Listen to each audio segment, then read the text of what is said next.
Tube. Good afternoon, YouTube listeners, viewers, and watchers, and D Live, and all the other wonderful streams. You are listening to the Canuck and Yankee show for September 19th, 2021, broadcasting from Western Canada and Eastern United States for your information and enjoyment. How was Nice. that? Yeah, should I go pro? I think Yeah, so, yeah. go like a pro. And today we are discussing water.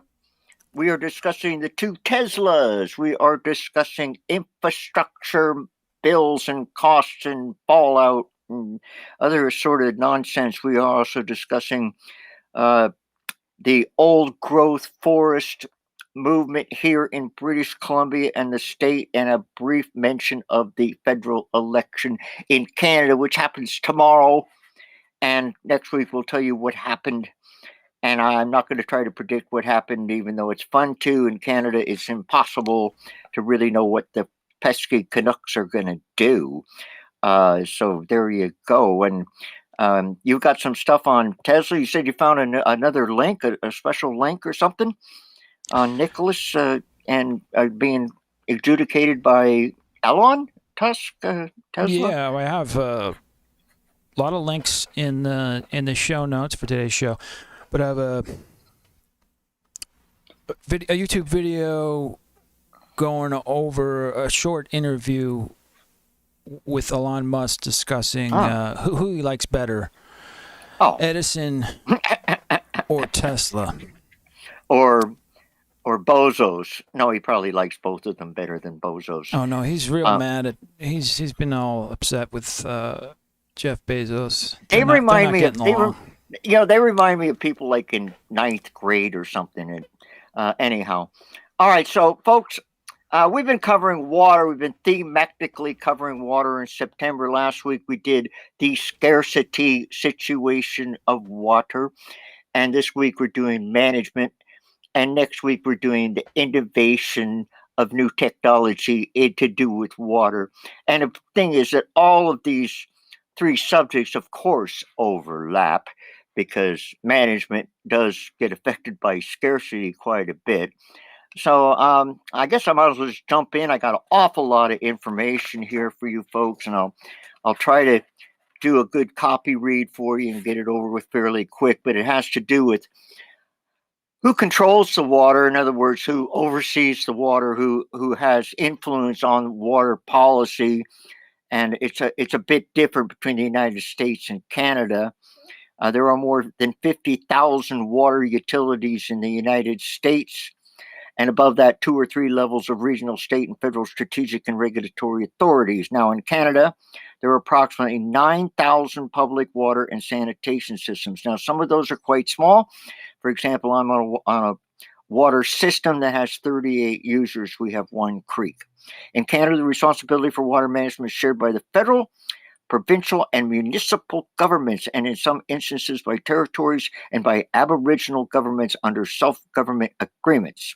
Okay, I got this out of National alaguarcenter.org. It's in the show notes.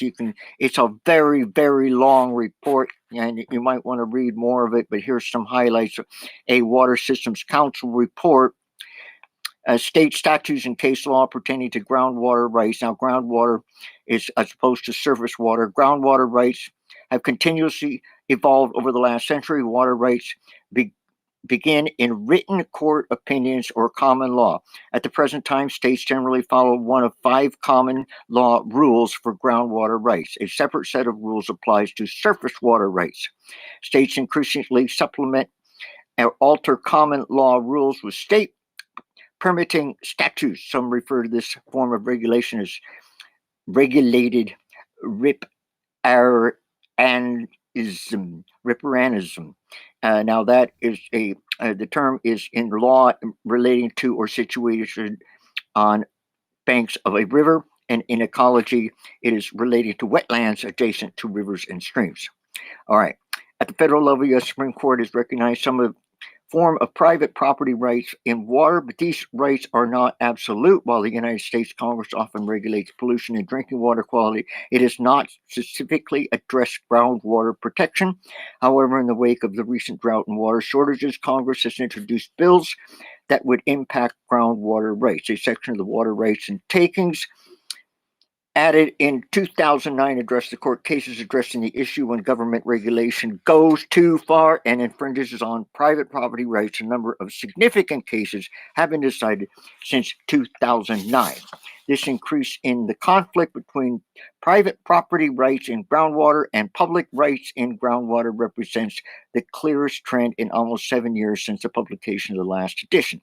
Water rights continue to be the subject of increasing disagreements and litigation as population and drought conspired to place increasing demands on a scarce resource. Disputes about water rights are likely to escalate.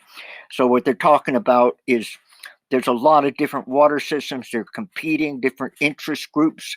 The farmers have a different view of things than, say, the public or industry. Now, it goes on. The next thing is from medium.com, and it talks about surface waters can be traditionally classified as either two legal doctrines, according to NPR news story. The riparian doctrine, colloquially known as the reasonable rights, applies to the eastern part of the United States, and the west of the Mississippi is governed by the prior appropriation doctrine.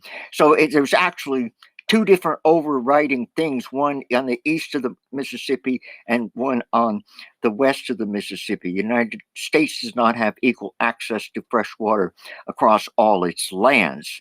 And it goes on with a bunch of examples about that. The next article is out of watergovernance-sites.ubc. That's the University of British Columbia. This is from the University of British Columbia, and it talks about Canada. Water law in Canada is based on the English common law, which historically distinguishes between surface water and groundwater. The former is governed by riparian rights, and the latter is governed by the rule of absolute capture. And it goes on with a bunch of details on that. It talks about groundwater in Canada and the lack of information on national groundwater resources and uses makes it impossible to determine whether groundwater is increasing or decreasing in Canada. So they're not even sure what's going on with the groundwater because they haven't really discussed it that much. No. And okay, and then finally, as far as Canada goes, what's happening in Canada, it's a much more cohesive situation in basically the governments control everything. It's property rights are not as extensive here in Canada. So the government has more sweeping powers to do things, and definitely to do with water. It's very regulated. Even the health ministries get involved. They monitor our private water system for health, and if it isn't up to snuff, they make us fix it. So, coming out of the UBC groundwater jurisdiction, the provinces have primary jurisdiction over water resources as a result of their constitutional power to make laws governing natural resources. The provinces in Canada have the power over their own natural resources, not the federal government, and their proprietary powers. The federal government governs water with respect to transboundary waters, navigation, fisheries, and international treaties, and also has proprietary powers. The provinces and federal government share responsibility for health and agriculture. So that's the situation in Canada. What do you got any thoughts on that, there, Mr. Yankee, as to like that the government has far more control of the overall situation than in the States? Do you think that's a good thing or not such a good thing? Or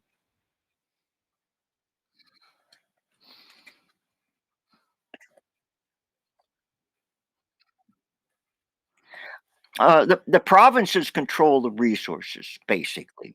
The only thing that the federal government controls is interprovincial, international, transboundary type of things. In other words, if water within British Columbia is controlled by the British Columbia government.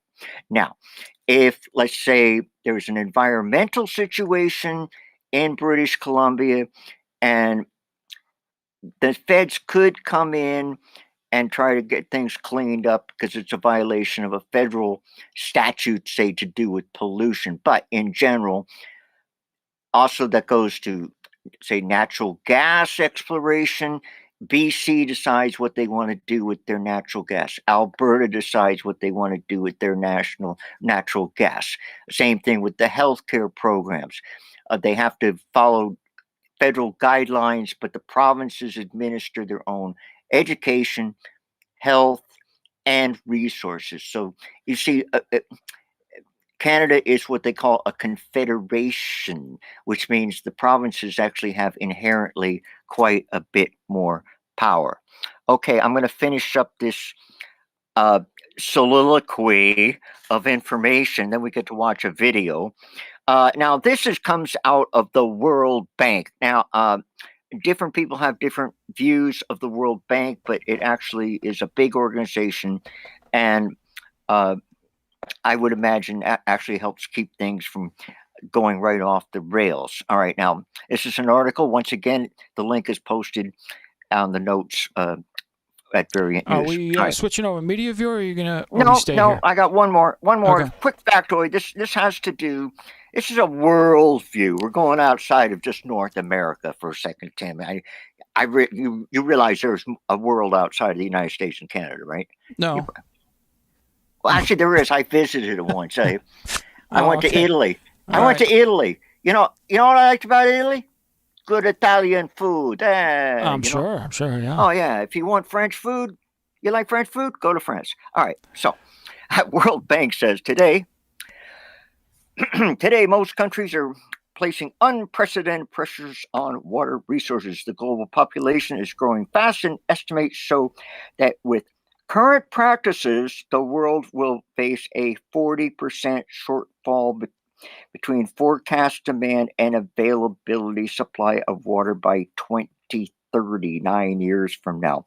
Furthermore, chronic water scarcity, hydrological uncertainty, and extreme weather events, floods and droughts, are perceived as some of the biggest threats to global prosperity and stability. Now, this is the World Bank. They're into money. Acknowledgement of the role that water scarcity and drought are aggravating fragility and conflict is increasing. All right, here's some facts. This is kind of interesting. There are 276 transboundary basins shared by 148 countries, which account for 60% of the global freshwater flow. Similarly, 300 aquifer systems are transboundary in nature, meaning 2 billion people worldwide are dependent on groundwater. The challenges of fragmentation are often replicated at the national scale, meaning cooperation is needed to achieve optimal water resources management and development solutions for all riparians. What's that word? To deal with these complex and interlinked water challenges, countries need to improve the way they manage their water resources and associated services. Duh. Okay, well, World Bank, thanks for pointing out that they probably need to improve. Right, so there you go. That's it in a nutshell. The Canada law, basically the American situation in America. There's all these really small, like I think Sacramento's got 36 different water districts or something. And we're going to play a video right now from the Fresno Bee, and Fresno, California. It's in the Central Valley of California. Fresno. Well, it's not a big tourist destination, and there's probably a reason for that. No, have you ever been to Fresno? You ever been to Fresno? Yeah, I have. Yes. Yeah, I've been to Modesto. Fresno, they say, is the armpit. Anyway, there's California, a video in here, Tim. I think you have to open up the article, and then you got to find the video, and you can play the whole thing. It's not that long, and it's about the situation there where people accessing drinking water and the discrepancies between different neighborhoods and ethnic groups for fresh water delivery to their homes, etc. So, All right, let me switch over. media view. Media time. And so, we get to watch a video. This is California, so it's the YouTube video. No, it's a Fresno Bee. FresnoBee.com. Fresno Land article 250641719. There it is, Fresno water safety. Fresno. And we've got just quick looking at the chat. The chat. Jack Boog 1344. He's from Fresno. Right on. Some guy from Fresno. Yeah, in the chat. Nicholas Wildstar 2022 from Fresno. Yeah, baby. Wow. Well, this goes out to you, dude. This is Fresno. I should say, instead of Fresno, we're going to say yes. Never mind. I'm trying to be positive here, Oh, you must turn off your ad blocking software to view this article. Wow. No, right, so you gotta. I'm just gonna turn it off here. Turn it off. Make it go away. It does go away. I made it go away. All right, let me see if I can get this rolling. There it is. Excellent. All right, you ready? Yeah. And just gotta make sure the audio comes through. Sometimes you break out with like rash. Time in some Central Valley communities ticks slower. Se siente seca la piel. For neighbors in Pixley and Tipton, not much has changed over the last 2 decades. You don't know what the kid's going to develop. They're going to have something happen to them. They say there must be something in the water. Elena Saldivar lives in Pixley, a small town in Tulare County. Mire, si voy a cocinar, hay que tener agua de botella. She tells the Fresno Bee and Univision 21 she cooks with bottled water. When you even boil the drinking water, it's still not safe to drink. We met with Tulare County Supervisor for District 4, Eddie Valero. There has been a push to get more residents clean and affordable drinking water. Look at this Fresno Bee map with stats from the state's drinking water database. See all those red spots? A lot of arsenic, a lot of nitrates. These chemicals can cause stomach problems, and they're also harmful to babies and pregnant women. Just in my district alone, we have communities like Sultana, Monson, Goshen, as well as Yedem, Seville, Cutler, Orosi, East Orosi that have been struggling to get clean drinking water for many, many years. Residents say they spend about $60 on their water bill and another $60 or more buying bottled water. I don't know what's in the water, but it ain't good. If you drink the water, you end up having kidney problems and stomach problems. Even when they don't drink it, some say they feel the contamination just from showering. I break out with these spots. By now, none of this is news to people living in these communities. Many of them low-income immigrant families who don't speak English. Activists and state officials say that's the reason they've been so overlooked. A spokeswoman for the California Environmental Protection Agency explains that access to clean and affordable water, quote, falls along racial lines, in part as a result of discriminatory land use practices in California's history. Residents also blame their water problems on a neighbor. A lot of it would be due to our dairies. We have a dairy just right out of town. Environmentalists say farm workers are drinking water contaminated by those same farms that employ them. But county leaders also point to infrastructure problems and the need for consolidation with effective neighboring water systems. That's what happened in East Orosi this year after more than 10 years with this problem. Activists say it's a success story that could be replicated in Tipton or Pixley, but residents are not holding their breath. ¿Por qué no les importamos suficiente? For Univision 21, I'm Natalie Vera. And I'm Monica Vaughn with the Fresno Bee. So that's from, yes, the Fresno Bee video. FresnoBee.com. Tell you remember. Yeah, well, there you go. All right, we got another video here for you. Moving right along. That's the one on the California. I think this is actually from the state of California. It's a YouTube.com watch engine SGQ. So this is And California water history, right? yeah, and you pretty much just have to play from the beginning to say 335, and there's a bit more at the end, but we might just move on to the next video after that.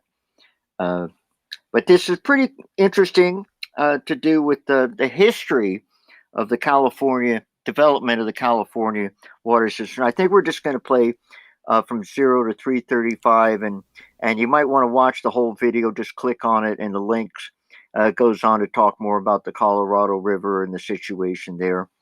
So let's just play the first 3 minutes of this, Tim, and we can move on. All right. You get the first.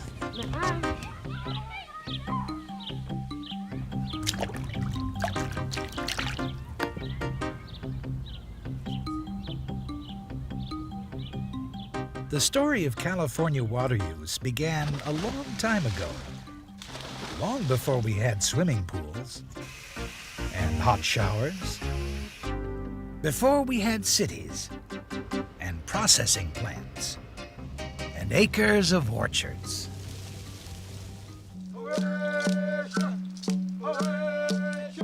Hundreds of years ago, small tribes of Indians were scattered across the land.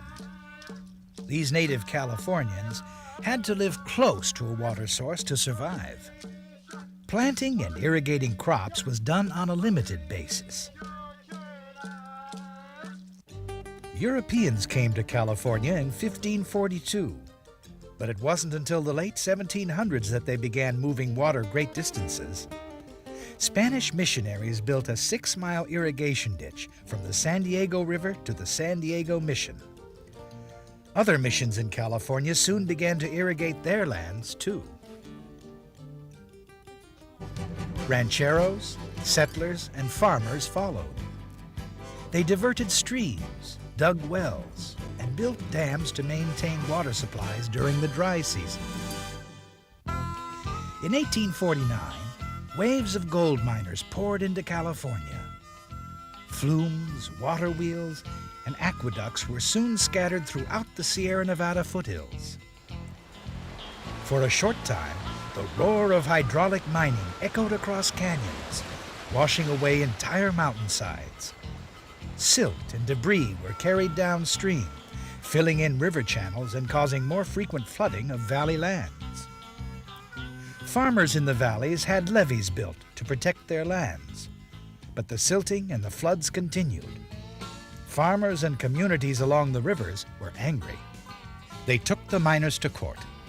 1884. The dumping of debris into streams and rivers was prohibited. For most hydraulic mining operations, it was the end of an era. California has always had cycles of wet years followed by years of drought. In the 1870s, a severe drought caused the death of thousands of sheep and cattle in Southern California and forced many ranchers out of business. In the early 1900s, another drought and a growing population spurred the city of Los Angeles to look outside of its basin and buy land and water rights in the Owens Valley, 250 miles away. Built amid controversy and violence, the Los Angeles Aqueduct is designed to carry water from the Owens Valley to the city of Los Angeles. Southern California continued to prosper, and they needed more water. In the 1930s, work began on the Colorado River Aqueduct, which brings... That should- 345 mark. Yeah, that should do it for that. And I think what we want to do here is, because we're running short on time, we're going to skip the next video, which is about the Colorado River, but I encourage people to go to the links and check all these things out, because I want to move on to the bottled water situation, if that's okay with you. All right, let me. The first thing I got is an article, and then we got a couple videos on Nestle company. It's pretty harsh. So you want to do the article first? Yeah, I'll do the article first here. It's just a bunch of information type of thing for you folks out there that need information, don't we all? Information is the only thing that is a cure for ignorance, by the way. So you want to go back to media view, or Yeah, do that. You might as well.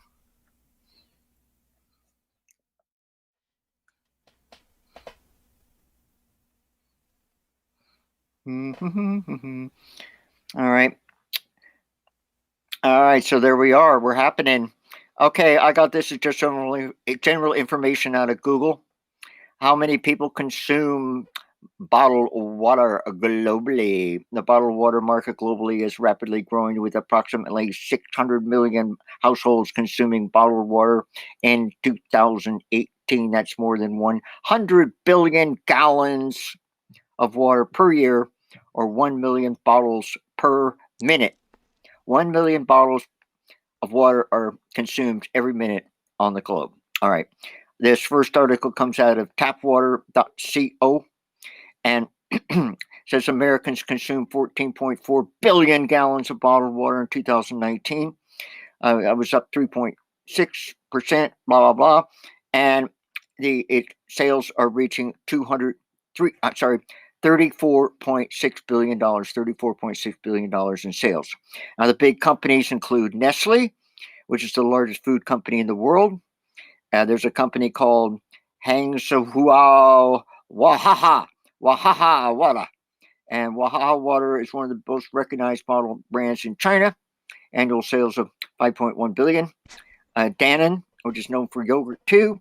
They also make water, and that's 20% of their company. Coca-Cola comes in at number 4. Everybody knows what Coca-Cola is, and they make water too. Well, they don't make water; they sell water. They don't make. Yeah, that's like Water Light. Yeah, the new 0 calories. calorie-free water. Oh, never mind. Okay, and finally bring up the top 5. PepsiCo, another American multinational food and beverage corporation. All right, these 5 brands are most commonly found among bottles floating in the oceans as well. Oh, isn't that a treat? Okay, but a lot of bottled water comes produced and sold by local retailers under their own brand names, Walmart and all of that nifty stuff. Now, here's some facts for you. Now, assuming that each household consumes about 2 bottles of water on average, that's 2 bottles of water per day. That's not a lot. This means 576 million times 365 equals 210 billion bottles per year. The estimated of a total of 480 billion plastic bottles consumed annually, and of which 50% are water and the other 50% are juice and pop. That's, here you go. Wrap your heads around this. 480 billion plastic bottles consumed annually. According to recyclingbin.com, 80% of plastic bottles in the U.S. end up in a landfill or incinerator. That averages out to about 60 million plastic bottles ending up in landfills and incinerators every day. All right, now we've got a video, and this is about Nestle. Before we switch over, just wanted to mention all that plastic from these bottles, other plastics, they all are, I believe it's somewhere in the Pacific Ocean. Yeah. For some reason, they're collecting all this plastic, gets into the Pacific Ocean and collects in this certain area in the Pacific, and there's companies trying to figure out how to clean all that plastic up that's floating around in the Pacific. Good luck. So, it's all right. Mess. So the first video, Mr. Yankee, just play from the beginning to 210, and then it goes on and on and on and on and on. But the first part pretty much sums it up as far as the situation these people have, and then we can play the other video which is also pretty unsettling. All right. But these numbers, Tim, I'm sorry, but like 480 billion bottles, you know, United States 210 billion bottles, and I mean, Yeah, it's a waste. it's stupid. But they're starting to ban. San Francisco started banning plastic bags in places. Yeah, New well, that's a York good. City started that also. They did that. That's a good start. But this plastic, bags are bad, but bottles, they float. They're heavy duty. They don't deteriorate.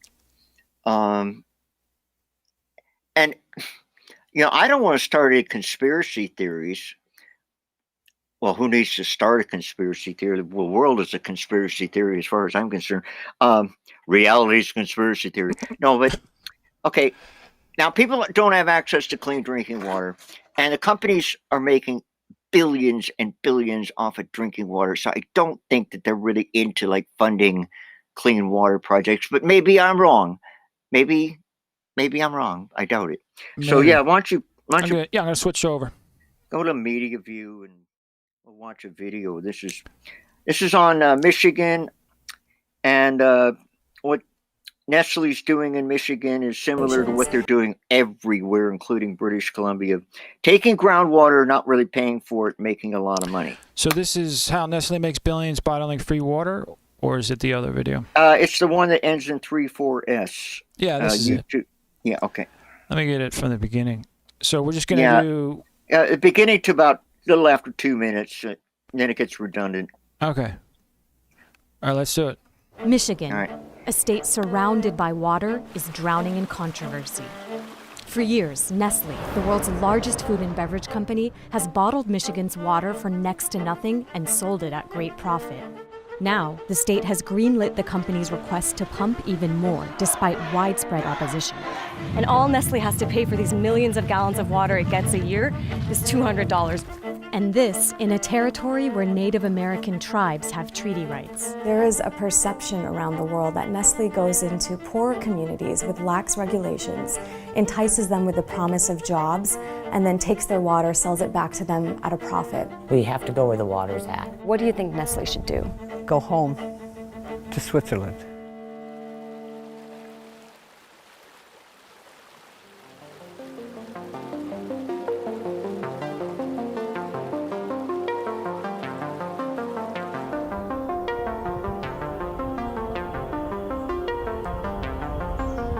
We're walking up to see the White Pine Springs well, where Nestle pumps 250 gallons of water a minute that it bottles under its Ice Mountain brand.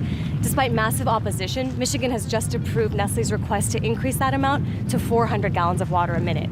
And all Nestle has to pay for these millions of gallons of water it gets a year is $200, which locals here are furious about. John McLean has worked as a surveyor in this area for over 30 years. He and Peggy Case are members of Michigan Citizens for Water Conservation, an organization that's been fighting Nestle for nearly 2 decades. So we're looking at Nestle's well over there. That's Nestle's White Spring well. And it's fenced off because obviously we cannot even get close to it. You can get within 20 feet. Since 2005, Nestle has extracted more than 3.4 billion gallons of water from Michigan. The state doesn't charge extraction fees for water like it does for oil and gas. And because Nestle owns this land, the company can take as much water as it wants for a $200 a year permit fee, if there's no harm to the environment. But locals here say the damage is clear. So that's at the 2:10 mark. I can do a little bit more. Well, this is supposed to be the headwaters of Chippewa Creek. Where it starts. Where a creek begins. According to Nestle, there should be water here. Don't see much. In order to grant Nestle's request to pump 400 gallons per minute, the state required the company to run its plan through a computer model, which determined there would be an adverse impact on the environment. But it's and this is from AJ Plus. Have you heard of them before? I don't think so, no. But it just seemed like a really good piece, and I encourage people to watch the whole thing. It also, later on, it has this mayor of a local town that Nestle's basically just paying off the town. They promised all sorts of jobs for the town, and it produced like 2 jobs instead of all the jobs they said. And they give the town like I think $100,000, and they tap into the town's water system. And the neighbors, the people in the town, the ground is sinking, the wells are going dry. It's And the mayor just goes, "Yeah, what me worry? There's no problem here. We didn't sell out." Yeah, right. Okay, now this final video. Go ahead and check your video feed. I think that sorry, went down. You get that back up? All right. Yeah, there I am back. There it is. Oh, did you miss me? Okay, this last video, and that ends the water segment on a sad note. Who the heck is Nestle? I mean, I thought they were just a chocolate bar. And N-E-T-C-L-E-S, Nestle says the very best chocolate. Yeah, right. Okay, fine. They should have stuck to chocolate. But this guy is a Swiss guy, and he's basically a typical billionaire. We'll probably feature him in November on the Billionaire Bash. But he's basically just, well, we can create a demand, and we can sell the stuff, and we're going to make way too much money. So why don't you roll this last one, Tim? It's the 4YA YouTube video. You can watch the whole thing. It's only 1 minute and 29 seconds, I think. All right, rolling it. All right. Don't get scared.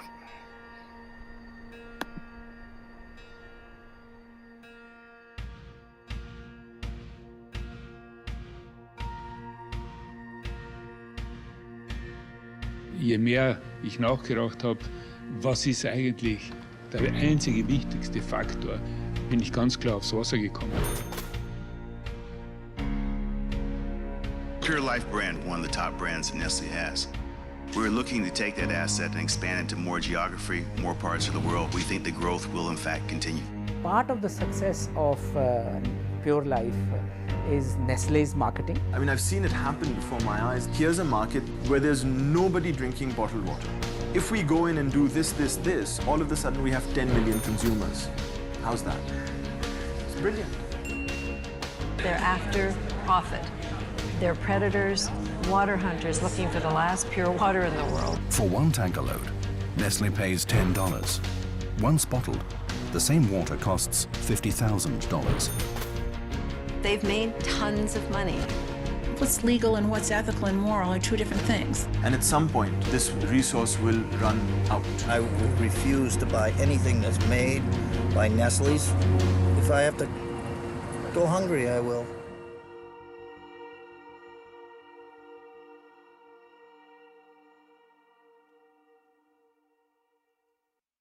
So that's a movie?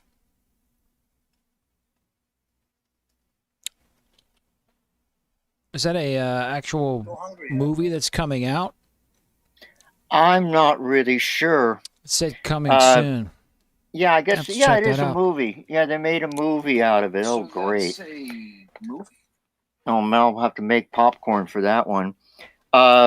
Yeah, basically, the one that jumps out at me from that. That's coming out? Sorry. Thing that jumps out at me from that is a $10 investment, $50,000 payout from the way that they're extracting groundwater. And they have a plant right here in British Columbia. I think they made them shut it down, but I'm not sure. Just outside of Hope, British Columbia. And they were basically doing the same thing. They just went, well, it's groundwater. Like, who cares about groundwater? And as we discussed at the beginning of this show, and if you missed the beginning of the show, you can go back and we're going to restream it. And it's also available on Rumble and a bunch of other places. All the shows are available on Rumble, and Tim will put the link up at some point. But groundwater is the missing link. I mean, obviously, surface water has to be taken care of.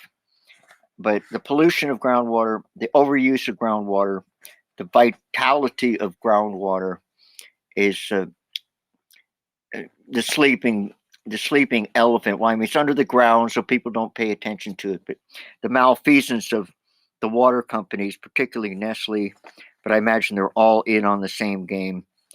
is not good. And that is the water portion of this show. We went a little over. Sorry about that, but there was just a lot of information today. We try to keep it to a half hour. I burn up about an extra 6 minutes or something. But what can I say? It's a big subject. Next week we got innovation water. And I think we're going to move on to the two Teslas now. If you want to go back to media view, or if you got something you want to put up, that's fine with me too. I'll actually do I have a biography.com article on Nikola Tesla. All right, that'd be good to know. And I'm going to focus more on Nikola Tesla, and then because most people know about people know Elon pretty good. He's got a big PR company. Like, he's a one-man PR company from what I see. Yeah, so from biography.com, just a little bit about the inventor, Nikola Tesla, who was a scientist whose inventions include the Tesla coil, alternating current, electricity, and the discovery of the rotating magnetic field. So who was Nikola Tesla? He was an engineer and scientist known for designing the alternating current electric system, which is the predominant electrical system used across the world today. Also created the Tesla coil, which is still used in radio technology. He was born in modern-day Croatia. Tesla came to the United States in 1884 and briefly worked with Thomas Edison before the two parted ways. He sold several patent rights, including those to his AC machinery to George Westinghouse. Let's see. I'm going to start with... Let me switch over media view. This is the article, biography.com. You can check it out in the show notes. And this one here, I'm not going to do the full video, but have you ever I'm going to do some excerpts from the video. And basically, Tesla was more an inventor than a marketer. Edison was more of a salesman, marketer than really an inventor. And I'll discuss a little bit later that Edison didn't even invent the light bulb. He bought the patent from two inventors. Actually, I have it here in the notes. In 1874, Canadians Henry Woodward and Matthew Evans patented a design for an incandescent light bulb, and Edison bought that patent, refined it, and then marketed it. So that's what Edison was good for, and that's what he was good at. Wondered what it would be like if you could power your entire home with one small piece of technology? What about if that piece of technology was the size of a smartphone and took up next to no space in your house, pulling energy from the quantum vacuum? You could say goodbye to the days of paying your utility bills. Nikola Tesla famously said that no free energy device will ever be allowed to reach the market. Further to this, when Tesla had a car with antenna placed on it and was running it around town as the batteries charged themselves, J.P. Morgan reported to have told Tesla, "If we can't put a meter on it, we don't want it." In 1901, Tesla started building the Wardenclyffe Tower with funding from J.P. Morgan. Tesla hoped he would be able to create a wireless system to take the world off the grid. When Marconi beat Tesla to wireless radio transmission across the Atlantic, Tesla changed his plans for the tower. When J.P. Morgan learned of Tesla's plans for free energy, he immediately cut funding to the project. After all, Morgan was a titan of electricity in his own right, a Goliath in the copper industry, as well as being a capitalist whose work focused around profiting from others. In 1905, Nikola Tesla submitted a patent entitled The Art of Transmitting Electrical Energy Through the Natural Medium. You got a monitor going there? Yeah, sorry about that. That's all right. So that's all I'm going to do for this video. But so that was the reason why Edison won out. And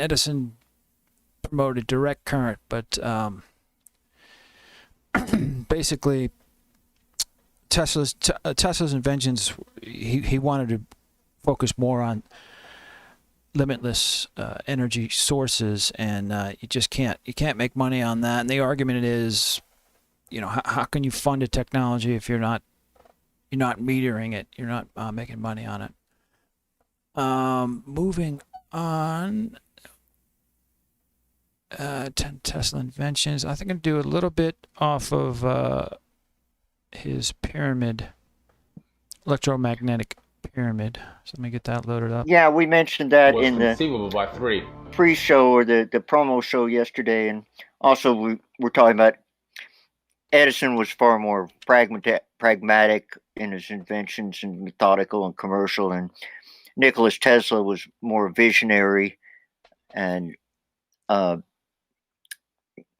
probably rubbed some of the academic the wrong way sometimes, but his ideas were never fully explored, I don't think. I don't know. What a fascinating guy to meet, I'm sure. Having a beer with Nikola Tesla would have been an experience, I'm sure. Let me do a little bit of this video. Nikola Tesla, limitless energy in the pyramids of Egypt. Oh. The Egyptian pyramids are without a doubt the most mysterious structures on planet Earth. We do not know when they were built, how they were built, who built them, and most importantly, why they were built. The Great Pyramid weighs nearly 6 million tons and consists of 2.3 million stones that are cut and fit together with laser precision. Many of these massive stones, which weigh as much as 80 tons, had to be transported from vast distances of more than 500 miles away. For thousands of years, it stood as the tallest unnatural structure in the world. Certainly, there must have been a good reason to go to all this trouble to construct such a wondrous monument, and we now know that it certainly was not a tomb. Nikola Tesla, who is perhaps the greatest inventor of all time, had a particular infatuation with the pyramids. He believed they served a higher purpose, and throughout his career he attempted to unravel their mystery. His idea has been dismissed and forgotten over the last century, but considering that Tesla is directly responsible for 80% of the technology we use today, perhaps we should view his theories with a more open mind. Today's episode is a brilliant showcase from the original Gaia series, Ancient Civilizations. We chose this episode because it opens the gate to new possibilities and new perspectives surrounding the pyramids. We ask you to suspend your disbelief and take a journey down the rabbit hole through this insightful presentation.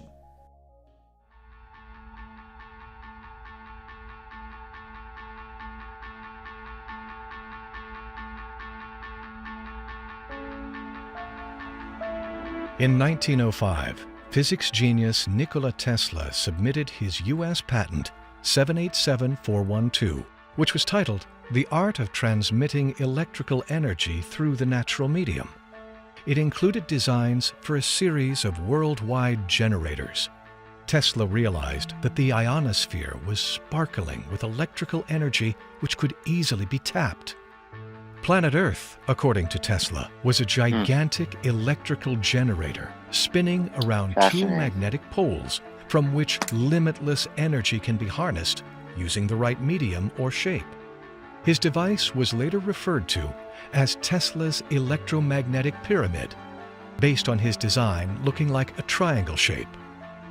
Tesla tapping into the actual shape of the pyramid, I believe, was something that just came roundabout through his investigation into the location of the pyramids. So he had started trying to build all these towers to create wireless energy across the world, but never was successful. Part of the reason it just wasn't. He wasn't good at being a salesman, at marketing his ideas. But if he were more like a Steve Jobs or what have you, he would have been more successful in implementing everything. And I'm going to move on. There's another video where Elon Musk talks about Tesla and Edison. Let me get that loaded up. You got to admit, Elon was pretty smart grabbing that name for his company. That was brilliant in itself. There, Elon, rock and roll. So this is him. He's saying who he likes better, like him or Nicholas, or yeah, he discusses both Tesla and Edison, and so Tesla and Musk didn't found Tesla, the car company. He came in, I believe, the year after. Oh, it was formed in, I think, 2003. Yeah, by engineers. At least one of them was in Canada. And then Musk came in at 2004, started investing in the company, and slowly took it over. And so Tesla, the car company, uses an AC induction motor in the cars. So that's why they named it Tesla. But let me get this video loaded up. I've got to get to the right mark here. Was it 353 mark around there? And lead into it just a little bit. And it's about 51 seconds long. Here's the clip, and I'll have a few really interesting points to make about it right after. Here we go. As far as role models, I think, there's obviously some of the obvious role models. I think Edison was certainly a role model, probably one of the biggest role models. Did you study Edison's life? Yeah, I read books about it. Yeah, it's pretty absolutely fascinating. And Nicholas Tesla. It's an interesting contrast, like Edison versus Tesla, because interesting, the car company is called Tesla. And the reason it's called Tesla is because we use an AC induction motor, which is an architecture that Tesla developed. And the guy probably deserves a little more play than he gets in current society. But on balance, I'm a bigger fan of Edison than Tesla, because Edison brought his stuff to market and made those inventions accessible to the world, whereas Tesla didn't really do that. Right. So he'd certainly be a big one. So I have a few concerns, but let me first say that the more I learn about Elon Musk, the more I admire him. The world needs more people to follow his footsteps. So that's basics, and I don't know if there's any other videos where Musk directly talks about Tesla. I'll see if I can find additional ones, but I think that's the only one. Probably. And also Edison, but things didn't. Read about that. Yeah, there was definitely a personality conflict, if nothing else, and probably a conflict of where they want things to go often. And you find this in a lot of companies, even Ford Motor Company, where somebody will be more the visionary and the other person is more the business person, and trying to meld the two together can be difficult. Usually the business person wins out because that's what business is for. It's to make as much money as possible. But Edison wanted to push direct current, but alternating current, Tesla's invention, was much easier to implement over long distances. But Edison went to great lengths after they parted ways to try to falsely claim that AC, alternating current, was dangerous. He did these experiments where he actually killed animals with alternating current, like an elephant. Right. There's reports even that he did experiments on people, trying to, just... Who's that, Edison? Edison, yeah, trying to falsely claim that alternating current was dangerous, which it wasn't. But well, that's what we use in North America, right? Alternating current, AC. Yeah, well, for the big transformers, yeah, AC is really good for that. There is a new technology, HVDC, which has been developed. They developed that after the time of Edison. I'm not sure, maybe in the past 20, 30 years, but that's pretty good to transmit electricity long distances. Nice. All right. And then, moving on to the history of Tesla. I'm going to have a short video, and I think we'll wrap it up with this segment. So let me get that loaded up. And roll it. All right.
So that's from thestreet.com, just a short video on Tesla, the car company. That also the mention of that, what he did, what Elon Musk did on Twitter, absolutely bizarre. When he tweeted that he wanted to take Tesla private when it was around 420 price of Tesla stock, and then the Security Exchange Commission went after him, fined him. Well, we'll be talking serious about Elon as a billionaire during the Billionaire Bash, which everybody in the world should watch, including billionaires should watch it. Entire month of November. Yeah, no, the entire month of November. Totally devoted to bashing billionaires. And we have 2,700 billionaires, apparently, that are registered as billionaires in the world. And we're going to pick some of your family favorites: Bill Gates, George Soros, Elon Musk, Amazon Bozo. I don't know. Warren Buffett. I don't know. It's going to be fun. But yeah, so you got one more thing, or are we going to move on to infrastructure for just a few minutes or something? No, I'm going to move on, but Mazo Mass in the chat says Tesla idea was not marketable or profitable to investors. Yeah, that was the the big thing with Nicholas Tesla. He was also obsessed with numbers 3, 6, 9. He was obsessive compulsive about it. But yeah, I'll bet. Moving on. Just taking a look at the show notes. We have old growth updates next. Oh, you want to do the old growth? Stay in the order of how it is in the show notes. We can do that. Yeah, well, we can do the old growth thing if you want. Might as well. I'm going to make it reasonably quick. Are we in media view? I don't know. Let me switch over. Stream is really slow today for some reason. It may be caching it a lot. Oh, probably. I got all kinds of cache. So there's 4 articles here. You want to do the federal election? I'm going to do the article, Tim, and then we got a video, and then there's another article, and fairly quick. It's mainly an update. We covered the old growth, the old forest situation in British Columbia, I think, in July. So this is just a update on a particular situation here at what's called the Fairy Creek. It's on Vancouver Island here in British Columbia in the Dominion of Canada. And I got this out of tricitynews.com. And it says the fight to save old growth trees in the Fairy Creek area has reached a historic milestone. Police have so far arrested 882 people for breaching a Supreme Court injunction in the disputed logging area near Port Renfrew, creating what organizers and the BC Green Party are calling, quote, the greatest act of civil disobedience in Canadian history. The arrest total surpasses the 256 arrested during protests against logging in the Clackawas Sound in 1993. That's also on Vancouver Island. Protesters have been blocking logging roads and occupying camps in the Fairy Creek area for more than a year. The RCMP have been making daily arrests since Surrey-based Teal Jones Group, which owns the tree farm license in the area, secured a court injunction in May. And we have a video here. It's the one that ends in 6QC. You can play the whole thing. It's fairly short. It's out of a station, I think it's in Vancouver Island. And it just shows what the situation is and some of the people that are on the line. And then I'm going to finish it up with some breaking news to do with the Canadian election. And that'll be it for the update. All right, we're rolling it. On a remote stretch of Vancouver Island, a protest that's been building for months. On Saturday, dozens were arrested. Their goal, they say, to stop the logging of some of BC's remaining old-growth forests. I've never seen trees that big or that old. There are yellow cedars in there that are 2,000 years old. And it's just an incredibly rich ecosystem. And that's where the roading and the logging is set to go. Today, a period of calm, but activists say this is far from over. I mean, the people here are here to, the roots are growing here. The issue has divided communities. This counter-protest included some who work in the forestry sector. We think that the RCMP should, continue to do what they're doing and create a safe situation so our members can go to work. In a statement, the company, which has the right to log in this area, says it respects peaceful protest and welcomes constructive dialogue, adding, our work on the tree farm license is important and vital to sustaining hundreds of jobs in the province and producing products we rely on every day. I think that there's different points of view. This professor who studies social movements and the environment says the protests remind him of similar ones in the 1990s. Part of that is, about protecting biodiversity and protecting the habitat. And it's not just simply a case of, people wanting fewer trees cut down. The provincial government, which has vowed to make changes to the logging industry, is facing calls by some here to do more and to do it faster. The protesters say they have no plans to leave. Briar Stewart, CBC News, Vancouver. All right, so CBC Radio Canada. CBC, it's the National, which is their national news thing with about the whole country.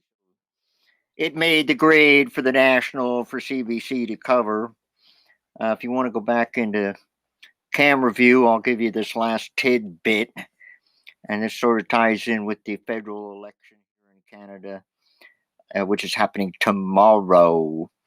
And it's very tight as far as the pollsters are concerned. But the pollsters are generally really rough. .ca, the New Orleans, is a kind of an indigenous site. Keeps us abreast of what's going on with the situation environmentally and sort of bent towards representing the First Nations, aka the indigenous people here in Canada. Okay. Are you ready for this, Tim? This is really important as a voter in Canada. Oh, you're not a voter in Canada. Anyway, Aaron O'Toole. That's Toole, Aaron O'Toole. He is the leader of the Conservative Party. And the Conservative Party is proposing to amend Canada's criminal code to stop protests that disrupt key infrastructure such as pipelines or railways. A federal election proposal that many say will unfairly target indigenous land defenders. Also, all land defenders. I added that. The proposal is repeated twice in the party's 160-page platform. It appears once in a section on energy and again in a section on public safety. The paragraph proposes passing the, quote, Critical Infrastructure Protection Act to prevent people from blocking key infrastructure by amending Canada's criminal code to offer a more severe punishment. Critical pieces of infrastructure like rail and like bridges should not be illegally blockaded to make a political point, O'Toole said.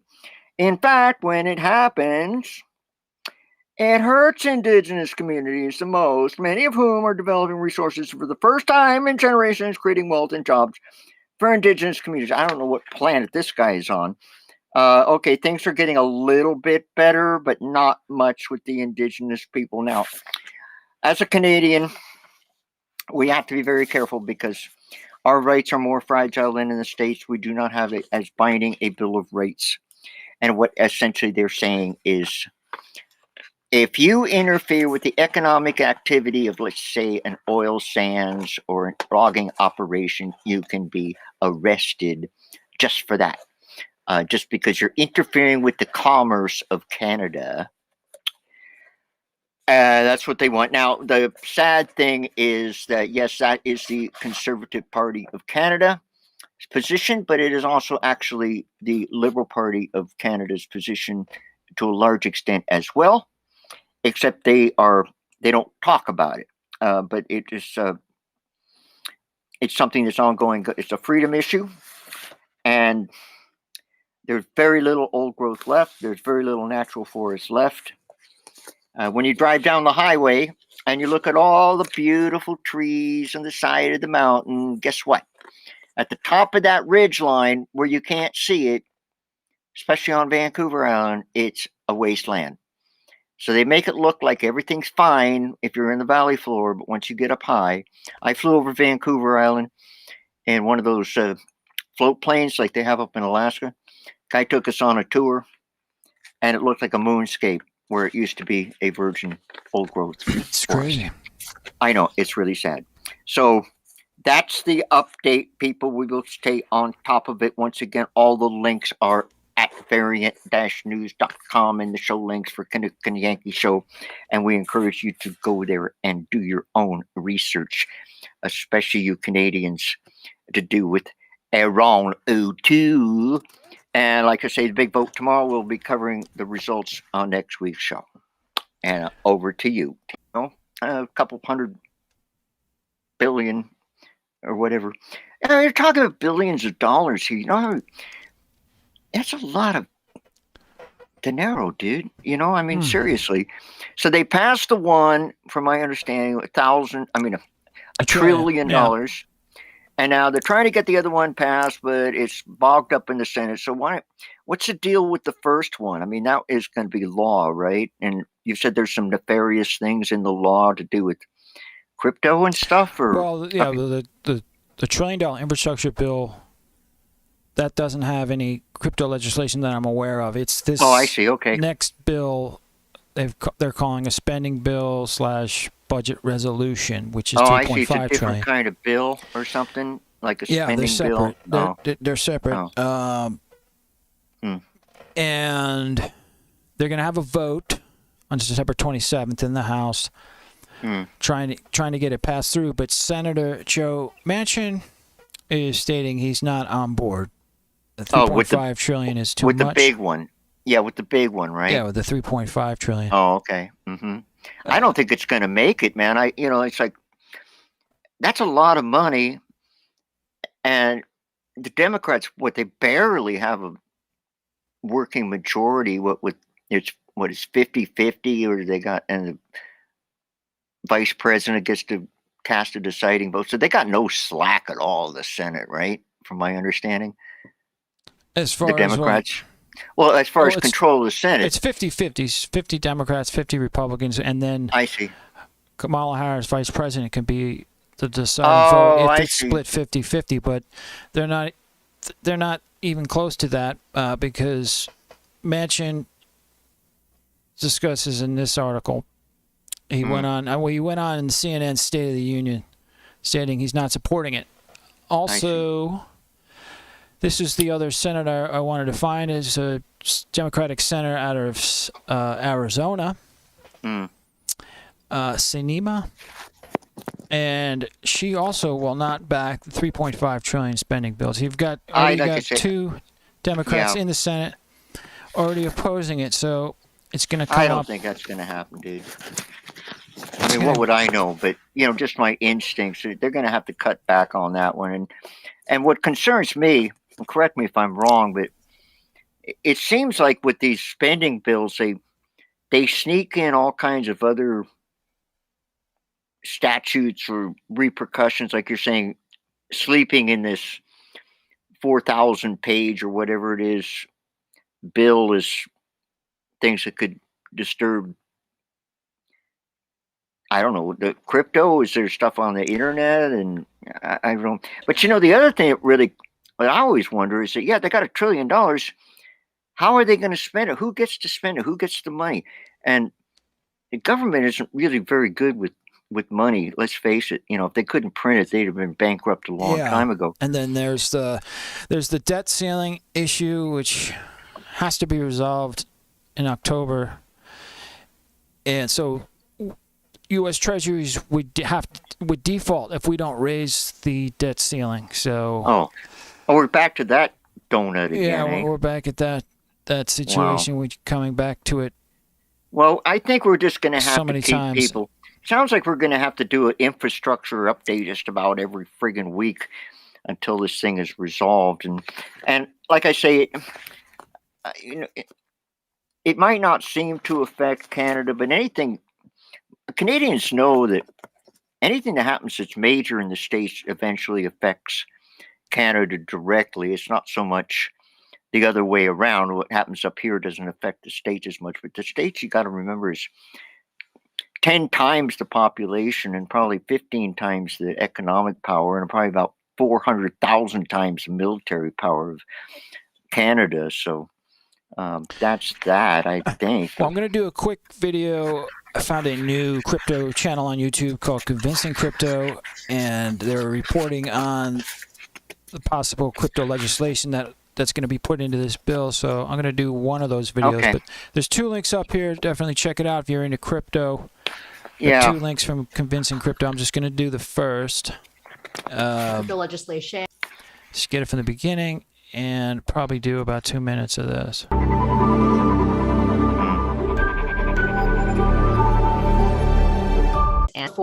And that I've been following crypto legislation and specifically the infrastructure bill and crypto taxes in the United States pretty closely. So today I have another update on the infrastructure bill and crypto taxes. Here's the article. U.S. lawmakers introduced new crypto tax plan regulations. The House Democrats released a proposal yesterday, September 13th, to the infrastructure bill. It includes $2.9 trillion in taxes, which adds commodities, currencies, and digital assets to the wash scale rule. If it passes, it would raise $16 billion in the coming decade. And it's part of Biden's $3.5 trillion economic package. And that's meant to fund climate provisions, paid family leave, and public education. Because they mentioned digital assets, the new addition to the crypto tax plan closes a loophole employed by some crypto investors. The loophole right now helps investors bypass capital gains taxes without selling at a loss. And right now, investors must wait 30 days before repurchasing the shares or making an equivalent investment for this to happen. Otherwise, it's a wash sale, which is not considered a capital gains deduction. Currently, crypto falls under property under the IRS, but if this new proposal passes, crypto investors won't be able to bypass capital gains taxes. This isn't necessarily a bad thing, though, for crypto. Kristen Smith, the executive director of the Blockchain Association, said, "We are comfortable with this provision, provided it only applies existing rules to crypto assets and doesn't lead to other unintended consequences."